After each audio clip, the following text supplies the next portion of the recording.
Hello và chào mừng mọi người quay trở lại với Coding Reset Future. Hôm nay chúng ta sẽ tiếp tục cái series Unity Azure Cloud Game. Và hôm nay chính là buổi 3. Chúng ta sẽ tiếp tục về Setup Multiplayer Server. Và hôm nay chính là phần quan trọng nhất của cái series chúng ta. Đó chính là Setup Server Build Script. Thì hôm nay chúng ta sẽ cùng nhau viết một cái server build script. Nó sẽ giúp cho viết lên cái script của server build. Thì cái server này nó khác gì so với những cái script bình thường? Thì chúng ta sẽ viết lên một cái bản build, tức là nó chỉ build ở phía server thôi. Đó. Và chúng ta sẽ đẩy cái bản build này lên trên cái server multiplayer của mình. Đó. Và cái server này nó sẽ giúp cho mình handle này, control tất cả những cái nhiệm vụ multiplayer. Đó. Kiểm soát tất cả các cái hoạt động multiplayer của người dùng. Đó. Và bây giờ khi mình chạy chương trình, mình sẽ không cần phải build bằng Unity nữa. Đó. Mà mình chỉ cần chạy cái client thôi. Đó. Thì cái server ở trên PlayFab nó sẽ handle tất cả những cái nhiệm vụ, những cái API, tất cả những cái sự kiện của mình. Đó. Mình chỉ cần chạy cái client thôi. Đó. Thì buổi sau mình sẽ hướng dẫn mọi người viết về setup client run script sau. Đó. Hôm nay thì chúng ta chỉ viết về server build thôi. Đó. Ok. Vậy thì bắt đầu thôi nào.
Video này được mình mô phỏng lại quá trình mình làm cái project này.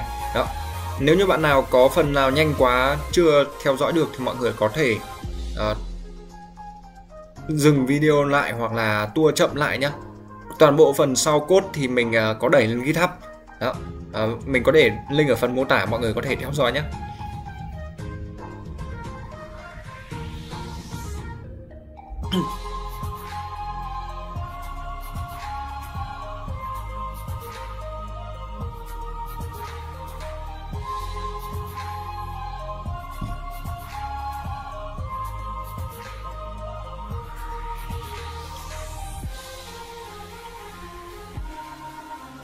Bước đầu đó chính là mình tạo ra nhiều enemy hơn.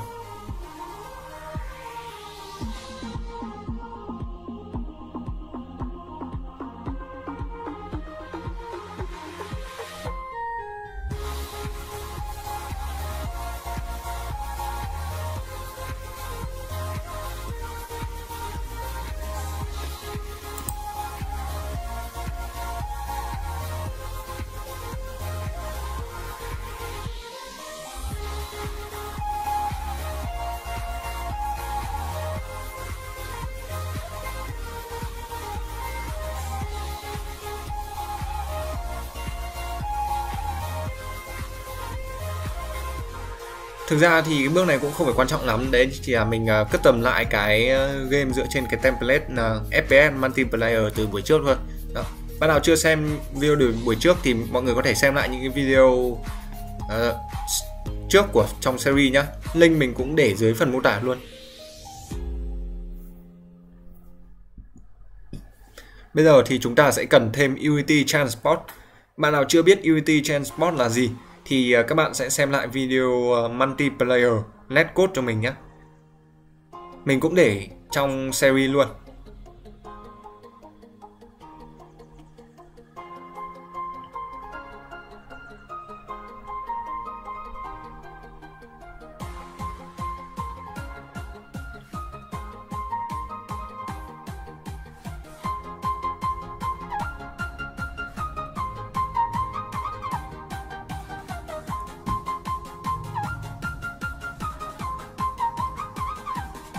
Unity Transport là một thành phần không thể thiếu trong game multiplayer. Package Manager, Add Git URL,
Bây giờ chúng ta sẽ đến phần tạo server script.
Nếu mà bạn nào đã học về lập trình mạng Let's Socket với Java rồi thì những cái phần này nó cũng không có gì đặc biệt lắm.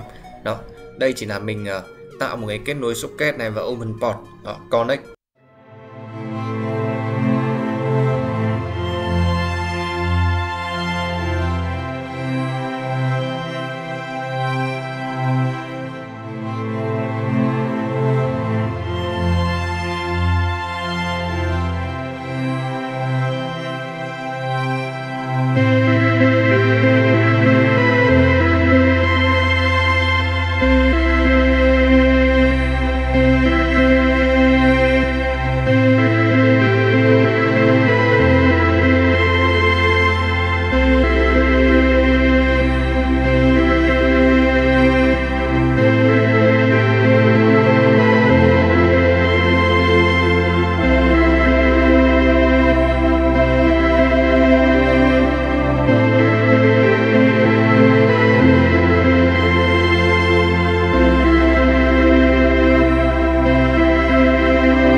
Rồi, sau đó mình chọn server build, tích chọn vào cái phần server build nhá. Mọi người chú ý nhá. Đó. Thì nó sẽ build ra cái bản dựng dưới dạng là server build. Đó. Cái dạng này sẽ không có file nghe để mình chạy. Đó.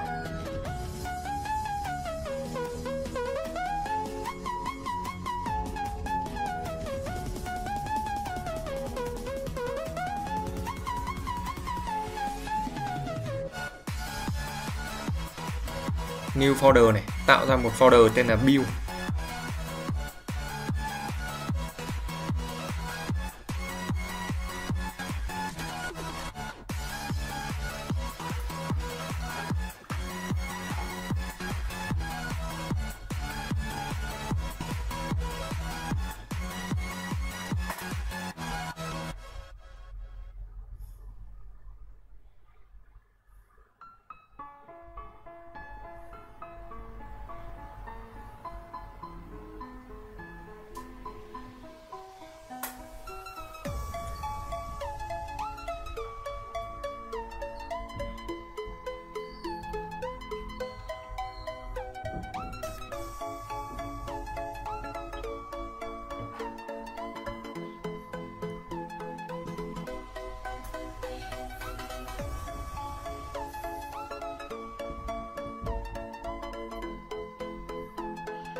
Đó, vậy là chúng ta đã hoàn thành cái server build script. Đó, buổi sau thì mình chỉ sẽ hướng dẫn mọi người tiếp tục tạo client script và update cái server build lên server của PlayFab, server multiplayer của PlayFab, và để nó vận hành. PlayFab nó sẽ quản lý cái server multiplayer đó. Đó, và chúng ta sẽ đẩy nó lên cái server của PlayFab, và PlayFab sẽ quản lý nó. Đó. Và buổi sau thì mình sẽ tiếp tục viết cái client script và build dưới dạng là build bình thường chứ không phải là tích vào server build nữa. Đó. Ở trên thì mọi người nhớ đúng một điều thôi, đó chính là tích chọn vào server build. Thế thôi. Đó, để tạo ra cái bản build dành cho riêng cho server. Đó, chứ không phải là client nữa. Ok, hẹn gặp lại mọi người ở những video tiếp theo. Sau code thì mình có để ở phần mô tả chia theo từng buổi mục. Đó, ở đây thì mình đã hoàn thiện tất cả các cái code của toàn bộ các cái chương trình rồi. Đó, nếu bạn nào muốn thì có thể tham khảo trước. Còn đâu link các cái video trước thì mình cũng để trong phần mô tả luôn. Đó. Nếu bạn nào muốn tìm hiểu về Unity Transport và Netcode thì các bạn có thể xem video này. Đó. Và multiplayer Unity nâng cao thì ở đây mình sử dụng PlayFab và Azure Server luôn. Đó. Bạn nào muốn tìm hiểu thì cũng có thể xem video này. Đó. Rồi, hẹn gặp lại mọi người ở những video tiếp theo. Nếu có bình luận nào thì mọi người hãy để lại góp ý để mình phát triển bài viết tốt hơn. Chúc các bạn thành công.